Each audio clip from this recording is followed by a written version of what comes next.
누가 한 골 넣잖아요. 네. 그럼 골 먹은 쪽은 눈이 뒤집힐 겁니다.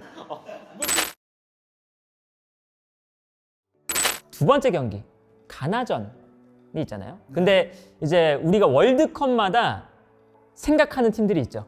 16강을 가고 싶다면 그래도 이 팀한테는 승점 3점을 가져와야 된다 라는 팀이 있는데, 그래도 이번 우리 월드컵에는 가나가 아닐까 라는 생각이 들거든요. 그러니까 그게 이제 아다르고 어다른 얘기인데요. 예전에는 그런 팀들을 뭐 미디어에서 1승 재물 막 그랬잖아요. 근데 저는 여기서 분명히 말씀드리건데, 재물이라는 단어는 그 자체로 쓰면 안 됩니다. 이건 아주 원시적이고 전근대적이고, 이거는 아주 몹쓸 단어 아닙니까? 재물이라는 맞아요. 뜻 자체가. 그 재물이라는 말 자체를 쓰면 안 돼요. 그리고 그러니까 정말 아다르고 어다르다는 말씀은 뭐냐면, 세상에 월드컵 나오는데 재물이 어디 있습니까? 재물이라는 말도 안 좋은 말이지만 실제로 뭐 그 말을 쓴다 쳐도 재물될 팀은 없거든요. 우리도 뭐 독일을 거꾸로 뜨리기도 하지만은 상대적 열세인 팀이 상대적 강세인 팀을 얼마든지 잡아요. 그러니까 재물 자체의 어휘도 안 좋지만 이걸 써서도 사실은 의미상으로도 옳지 않고, 그런데 좀 전에 이제 안 선생님이 말씀하신 대로 반드시 이겨야만 하는 팀은 있죠. 가나가 그런 팀이라는 것에는 당연히 저도 150% 공감하고, 가나를 만약에 꺾지 못하잖아요. 그러면은 16강 갈 자격은 그만큼 매우 줄어든다라고 해야 되겠죠. 기적을 바라야죠. 그러면 이제 뭐 우루과이나 포르투갈을 잡아야 된다는 가나 얘기인데, 못 잡으면 딴 데서 잡아야 되잖아요. 그게 사실은 가능성이 가나가 훨씬 높으니까, 그러니까요. 우리가 가나 정도는 16강을 가고 싶다면 무조건 잡아야 되는 건데, 여기서 가나의 전력도 사실은 만만치 않고, 만만치 않을 것 같습니다. 제 생각에는. 지금 이 가나 대표팀을 선택한 선수들이 갑자기 많아졌다 보니까 이게 가나의 전력이 제대로 가늠이 좀 안 돼요. 아마 가나 본인들도 네. 자신들이 실제로 어떻게 할지를 잘 모를 수도 있어요. 맞아요. 그러니까 왜냐하면 여기 이제 가나를 그 선택했다는 선수들이 보통 한 45분 뛰었거든요. 맞아요. 한 경기를 뛴 것도 아니고, 그러니까 그 A매치 횟수로는 1캡 뭐 한 번으로 돼 있는데, 실제로 보면 또 풀타임도 아니고 한 반 경기 정도 뛴 선수들이 이제 가나에 많죠. 그런데 저는 기본적으로는 가나는 그 이중 국적자 내지는 뭐 살리수 선수처럼 애초부터 가나를 사양하고 있던 그런 선수들을 데려옴으로써 분명히 저는 강화된 팀이라고 생각을 해요. 그러니까 물론 우리가 이런 말을 자주 하죠. 아이, 축구는 조직력이 중요한데 뭐 그렇게 몇 번 안 맞춰보고 하면 되겠어? 그런데 제가 봤을 때는 가나가 한 1년 전 기준으로 돌아가면 애초에 조직력이 그렇게 좋지도 않았었기 때문에, 그렇죠. 어차피 이 팀은 사실은 개인 능력을 강화시키면 저는 그걸로 강화가 됐다라고 여겨져요. 맞습니다. 네. 그런데 이제 그 많은 선수들을 데려왔지만 실질적으로 베스트 11 나올 선수는 제가 봤을 땐 3명이거든요. 결국은 톱의 이냐키 윌리엄스 선수, 그리고 오른쪽 윙백의 타릭 램프티 선수, 그리고 이제 중앙 수비에 아마도 아마티 선수 자리를 뺏게 될 살리수 선수.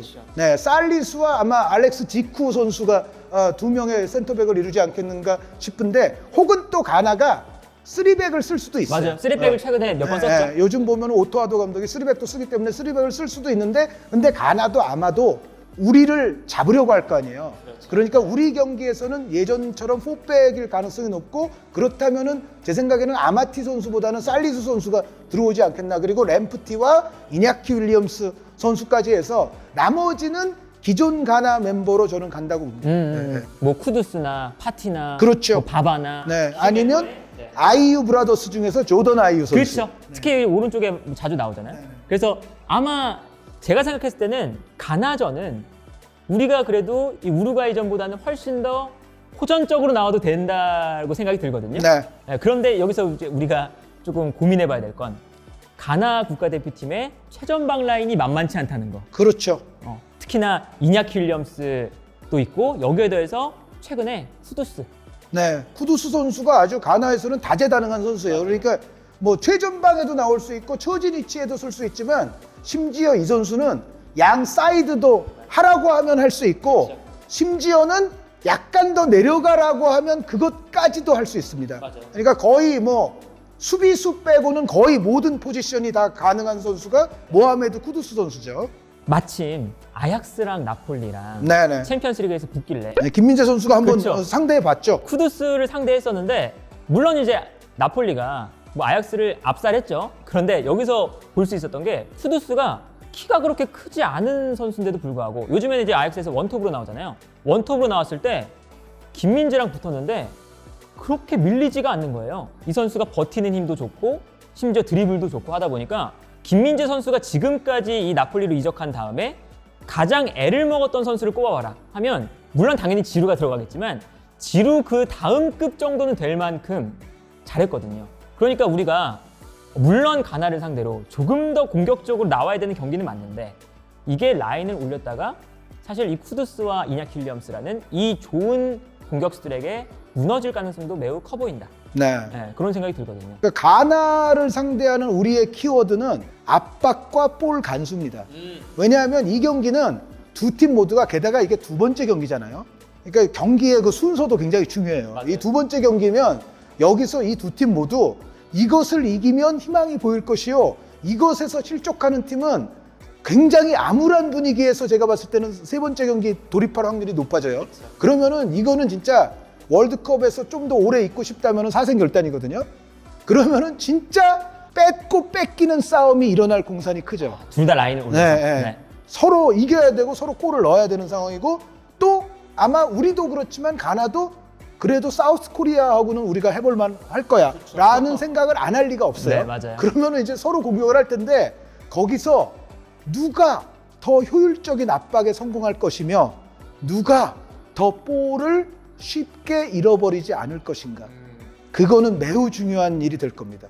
그래서 저는 그런 측면에서 보면 벤투 감독이 이번 월드컵을 초점으로 준비했던 그 축구 능동적이고 우리가 조금 더 볼을 소유하고 그 축구가 발휘되어야 되는 순간이 바로 이 경기다. 여기서 그게 통하면 그간의 세월이 의미가 있는 것이요. 그렇죠. 네. 여기서 그게 실패하거나 역으로 우리가 허무하게 볼 잃어가지고 막 오히려 막 뒷공간 털리고 그러면은 4년 동안 뭐 했냐 소리가 이제 나올 가능성도 있는 바로 그 정확하게 말씀해 주신 것 같아요. 예. 그런데 사실 가나가 이 중원 싸움을 생각해봐도 만만치가 않거든요. 사실 뭐 파티는 뭐 프리미어리그에서도 가장 뛰어난 중앙 미드필더 중 한 명이고 그리고 옆에 있는 이드리스 바바가 이게 이드리스 바바는 진짜 명확한 장단점이 있잖아요. 장점은 정말 라리가 내에서도 눈에 띄는 수비력. 네. 바바보다 잘하는 수비를 잘하는 수비형 미드필더는 정말 몇 꼽지도 못할 정도로 수비를 잘하는데 아까 말씀해 주신 볼 소유 능력에 아주 큰 단점이 있는 선수. 투박하죠. 그렇죠. 그래서 제가 이제 개인적으로 생각했을 때는 우리도 마찬가지지만 가나 대표팀도 마찬가지로 중원에서의 중원 싸움 그리고 볼을 얼마나 한국의 압박을 받았을 때 잃어버리지 않느냐 이게 중요한데 그렇다면 우리가 압박을 초점을 맞춰서 해야 되는 선수는 이두리스 바바가 아닐까 네. 라는 생각이 좀 듭니다. 물론 이제 바바가 오래 볼을 소유하면서 뭐 경기를 조율하거나 컨트롤할 리는 없어요. 그렇죠. 네. 그러니까 자신이 볼을 잡으면 바바 선수는 빨리빨리 이제 주변 동료에게 넘겨주려고는 할 텐데 그럼에도 지금 안 선생 말씀대로 바바 선수가 볼을 소유하고 있는 그 타이밍이 우리에게는 그래도 볼을 뺏기에 가장 용이한 타이밍이 될 수 있습니다. 그렇죠. 네. 그리고 이제 이렇게 라인이 올라왔을 때는 결국에 이 최전방 투톱의 조합 어떤 선수들이 나올 거냐 이게 매우 중요해질 것 같거든요. 저는 결국은 가나 대표팀에게는 우리의 가장 득점 확률이 높은 선수 2명이 앞으로 가야 된다고 생각을 해요. 물론 요즘은 근데 황의조 선수가 그렇지 않다고 주장하시는 분들이 많을 것이고 일리가 있다는 걸 저도 알고 있지만 뭐 이런 얘기 있잖아요. 해준 게 얼만데. 그러니까 황의조 선수를 뭐 연세대학교 다닐 때부터 봤던 저로서는 네. 연세대학교 1학년 때부터 이제 황의조 선수 경기들을 제가 중계하기도 하고 했었는데 당시에 또 연대가 성적 좋았거든요. 그런데 그래도 확률적으로 황의조 손흥민 선수에게 기대를 벤투 감독이 걸 확률도 저는 높지 않나 생각은 돼요. 네. 거기에 이제 하나쯤 더 추가하자면 가나를 상대할 때는 궁극적인 이제 대결의 포인트는 어디서 발생하냐면 저는 이쪽이라고 봐요. 타릭 램프티 선수가 있는 자리. 여기에 이제 아마 황희찬 선수가 뭐 그냥 일반적으로라면 나온다고 생각할 수가 있는데 과연 이 두 선수 간의 대결의 결과와 내용이 어떨 거냐가 저는 이 두 팀의 운명에는 굉장히 중요하지 않을까 싶어요. 왜냐하면 램프티 선수가 아주 최근에도 뭐 브라이튼에서 많이 안 나오고 잠깐 나와도 나름 임팩트가 맞아요. 거의 상당 부분 있어요. 그리고 뭐 최근에는 공격 포인트도 있지 않습니까? 그래서 램프티 선수의 폼도 요즘 괜찮다는 것이 우리에게는 또 약간 걸림돌일 수 있는데, 문제는 우리도 황희찬 선수가 6월, 9월 뭐 A매치들을 보면 황희찬 선수의 활약이 사실은 우리 공격에 물꼬를 트거든요. 램프티와 황희찬, 어떻게 보면 두 팀이 보유하고 있는 뭔가 휘저어서 상대의 한쪽을 무너뜨리면서 다른 쪽 공간의 동료에게 찬스를 만들어야 되는 두 선수가 모두 선봉장이자 천병이에요. 여기서 과연 공수 대결이 어떻게 되느냐. 그러니까 제가 봤을 때는 램프티 선수가 공격을 할 때 황희찬 선수는 수비도 좀 해줘야 됩니다.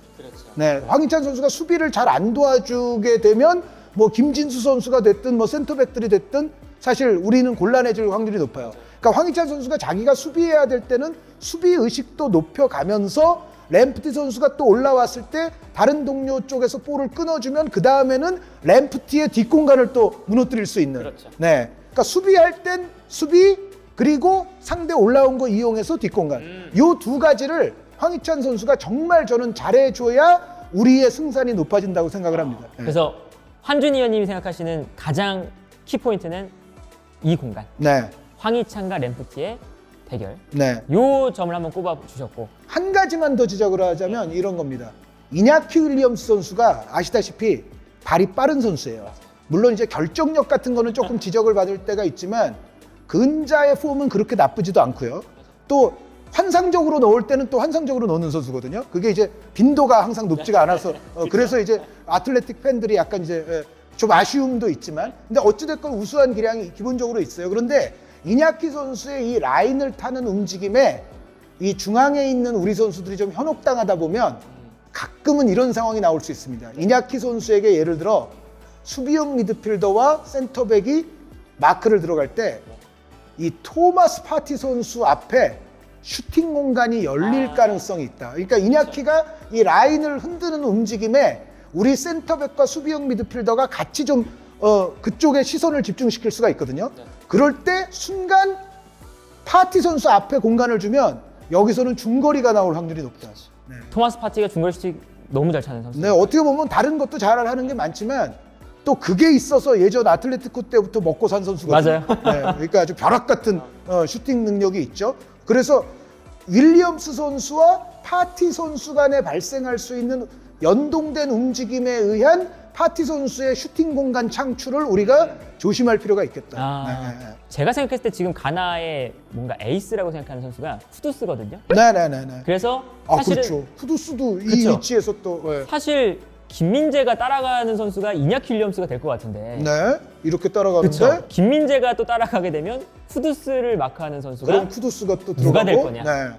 그리고 이 쿠두스의 움직임을 잘 막아줘야 우리가 실점을 안 할 수가 있다. 요 가나전은 우리가 무조건 승리를 가져가야 되는 경기다 보니까 우리도 공격하고 가나도 좀 공격적인 경기가 될 가능성이 높은데, 저는 이 경기는 그래도 재밌을 것 같습니다. 뭐 승패를 떠나서 제3자가 보기에는 재밌겠죠. 승패를 떠나서 서로 공격할 거니까 재밌을 것 같으니까 우리가 또 이 가나전도 재미있게 보면 좋을 것 같습니다. 누가 한 골 넣잖아요. 네. 그럼 골 먹은 쪽은 눈이 뒤집힐 겁니다. 이 경기는 계속 그런 흐름이 나올 가능성이 커요. 물론 이제 한동안 0대0으로 가면 또 좀 얘기는 달라질 수 있지만 어느 쪽이 골을 먼저 넣는 순간 먹은 쪽은 모든 걸 다 쏟아부을 확률이 높고, 그러다 보면 이제 골이 더 늘어날 확률이 높은 경기라서 이 경기는 기본적으로 많이들 사용하시는 멸망전의 성격을 띠고 있지 않나. 그래서 조금 더 선제골이 중요한 것 같아요. 일단 선제골 넣으면 역습할 공간이 엄청 많이 나올 것 같거든요. 많이 유리해지죠. 우리도 선제골이 엄청 중요하기 때문에 이 경기에서 또 포인트는 선제골이다. 이 정도로 또 한번 가나전을 정리해 보겠습니다.